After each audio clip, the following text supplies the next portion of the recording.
Tentang pembuatan kompos ini saya melihat yang pertama itu adanya program pemerintah. Adanya program pemerintah ke depan semuanya kita harus organik. Karena di organik itu kita produksikan beras sehat, kita produksikan cabai sehat, semuanya produksi pertanian itu harus sehat semua. Sehingga dampak ke kita, keuntungan bagi kita itu semuanya kesehatan kita terjamin. Sehingga kos uang kita yang harus mestinya kita keluarkan ke kesehatan sekarang ini udah kita perkecilkan persentasenya untuk kita keluarkan jadi berobat gitu. Kalau di waktu saya mulai itu, waktu saya pernah belajar juga di tempat kawan itu, pertama saya sendiri mencoba. Karena kalau kita nggak mencoba sendiri, orang di sekitar kita nggak mau ikut.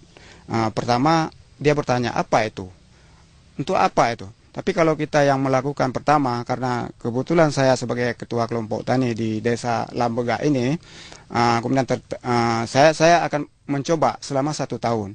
Setelah 1 tahun saya coba, saya menghasilkan, dapat saya jual dengan harga sekian, sehingga pendapatan saya bisa bertambah. Kemudian ada ibu-ibu wanita tani yang sekarang ini bergerak di kelompoknya di Kemang Melati. Saya ajak mereka itu untuk kita angkat pendapatan mereka untuk kita buat pupuk organik, sehingga mereka itu merasa pada saat ini adanya peningkatan pendapatan di tingkat produktivitas kompos.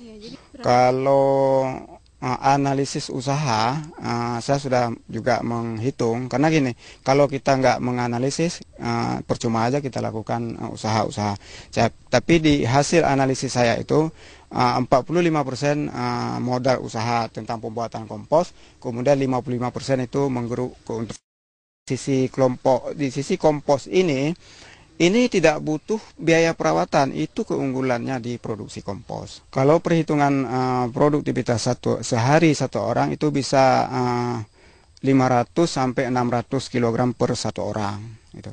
Ya, pemasaran alhamdulillah kita sekarang ini udah jauh kita ke luar Aceh, seperti PD Jaya sudah kita teken kontrak juga dengan Bang Yusri Melon yang kawan dulu kita, ada asosiasi APOK tuh. Asosiasi Pemasaran Kompos itu 1 bulan kita harus menanggung dari kelompok koperasi yang ada di sini, kelompok tani yang ada di Desa Lambega ini 50 ton per bulan, mulai bulan 10 ini kita nanti. Pak, mungkin ini juga pemirsa di rumah juga pengen tahu manfaat dari kompos ini sendiri apa Pak? Iya. Pemirsa, saya juga menceritakan tentang manfaatnya kompos. Yang pertama kita sudah memproduksi kompos. Kita paling tidak lingkungan kita sudah bersih, kotoran hewan sudah kita manfaatkan, potensi yang ada di sekitar kita sudah kita manfaatkan semua, sehingga terciptanya produk kita yang sehat, sehingga bisa tertekan biaya kesehatan. Itu satu. Kemudian yang berikutnya, kita tidak tergantung lagi, misalnya di sekarang ini kita turun ke sawah. Pada saat kita turun ke sawah, sering kelangkaan pupuk urea. Nah, itu permasalahan yang cukup mendasar.